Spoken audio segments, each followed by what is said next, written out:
ये वो लोग हैं जो ड्रामा देखने के बाद सिनेमा से निकलने के बाद रो रहे हैं। ये दानिश के मरने पे नहीं बनाओ प्लीज। ये रो रहे हैं।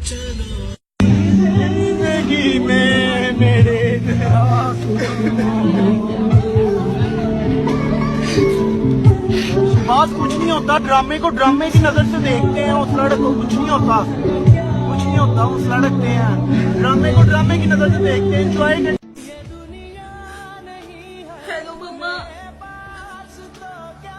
दानिश मर गया।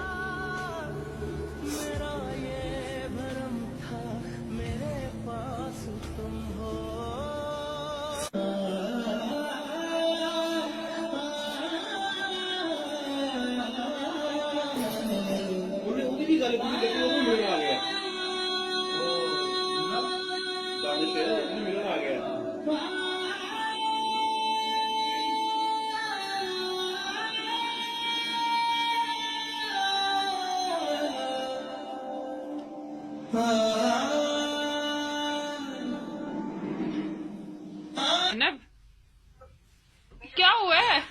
वीडियो कहा था। अरे अल्लाह, दानिश मर गया पुत्र, इतना दुख तो मैं विष्णु नहीं होया। अल्लाह क्या हो गया तुझे? नहीं तेरा क्या लगता वो दानिश है? इन्हें बहुत तो दुख है। नहीं तो फिर रोना से किस चीज पे आया कि वो अपनी बीवी को छोड़ गया? क्यों मर गया? मर गया? क्यों मरा वो? अब बीबी ड्रामा था, वो जिंदा है। मैंने उसे न लगाएगा।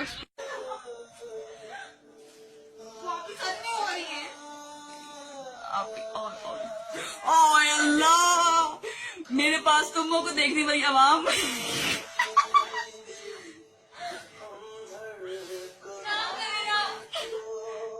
हाय अल्लाह यार, अनीसा पागल है।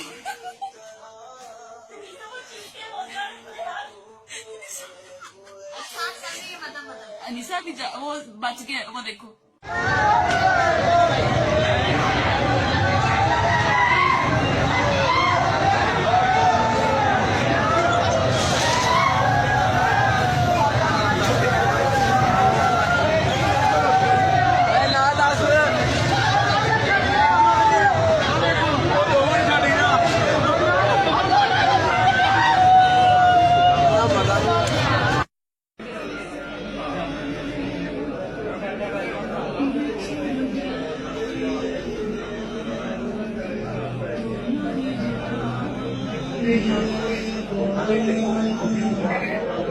ऐसा क्रैप हो गया ना उसका स्पॉट पीसी का।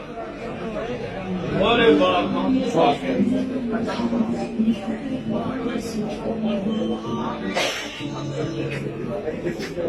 छुट्टी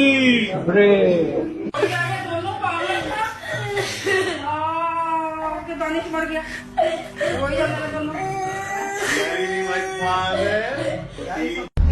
दानिश मर गया ये।